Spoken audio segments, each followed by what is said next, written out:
Hello বন্ধুরা, তোমাদের একটা নতুন ব্লগ ভিডিওতে অনেক অনেক স্বাগত।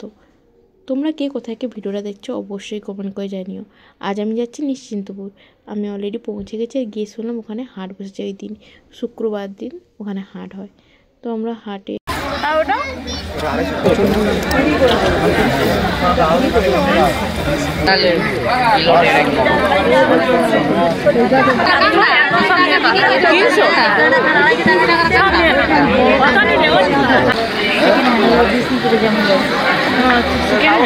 ছোট কাঁকড়াগুলো দেখতে পাচ্ছেন। এখানে যেহেতু মাছের আড়ত আছে তাই জন্য এখানে কিন্তু কাঁকড়ার দাম খুব কম। আর সমুদ্র কাঁকড়াগুলো 100, 150 কি হার্ডলি 300, এর বেশি নয়, দাম খুবই কম। তো আমরা শুক্রবার এমন সময় গেছিলাম তখন মানে 2 বাজে, ওই টাইমে হাটটা বসে। তো আমরা সেরকম কিছু নিইনি, যেহেতু খিদে পেয়ে গেছিলো, ঘর থেকে ভাত খেয়ে বেরিয়েছিলাম, সেই জন্য আমরা শুধু মুড়ি খাওয়ার জন্যই চপ নিয়েছিলাম। আর আমরা ফাইনালি আমাদের গ্রামে পৌঁছে গেছি। আর ঘরে দেখো, এই যে বড় একটা আটচালা দেখতে পাচ্ছ, ওটা কিন্তু ভগবানের নাম কীর্তনের জন্য তৈরি করা ছিল অনেক বছর আগে থেকে। আর তারই মেরামতে কিন্তু সব পিঁড়িই করে আসছে। আর এই হচ্ছে আমাদের সরকার বংশের মন্দির, মানে আমার বাবার বংশের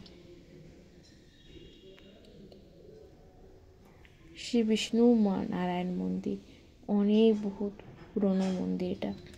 সবসময়ের জন্যই রং করা হয়, মেরামতি করা হয় যাতে এটা ভেঙে না যায়। আর এটা আমাদের বংশেরই মন্দির বললে চলে, বহু বছর ধরে। আর এই পুরো গ্রামটাতে দেখছো শুধু আমাদেরই আত্মীয় স্বজন ভর্তি।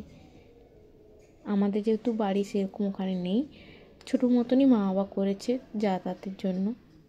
দেখতেই পাচ্ছ সেরকম কোনো হাইফাই বাড়ি নয়, কিন্তু চারপাশে তোমার পেপার দেওয়া আছে আর অল্প ইট দিয়ে গাঁথা আছে। চলো বাড়ি ভেতরটা দেখায়। গ্রামের পরিবেশ সত্যিই মনোরম। একদিনের জন্য গেলেও কিন্তু খুব শান্তি লাগে, আমাদেরও কিন্তু খুব ভালো লাগে। যখন যাই সত্যি একটা আলাদাই অনুভূতি হয়। শহরের এত কোলাহলের থেকে 2 দিন যদি গ্রামে থেকে আসো না, তোমাদেরও মন শান্ত লাগবে।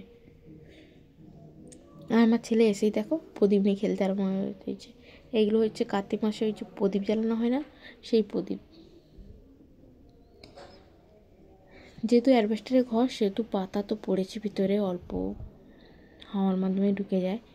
আর এটা তখন পরিষ্কার করার পর সন্ধে হয়ে গেছে, সন্ধেটা হচ্ছিল, তখন আমি এই ভিডিও ক্লিপটা নিলাম। আচ্ছা, রুমটাও দেখে নিলে। এবার দেখো রান্নাঘরটা দেখো। এপাশে আছে গ্যাস, এপাশে নিচে আছে উনুন। উনুনেই বেশিরভাগ রান্নাটা হয়। গ্যাসে খুব সামান্যই রান্না হয়, কিন্তু ওখানে জ্বালানির কোনো অভাব নেই, প্রচুর জ্বালানি।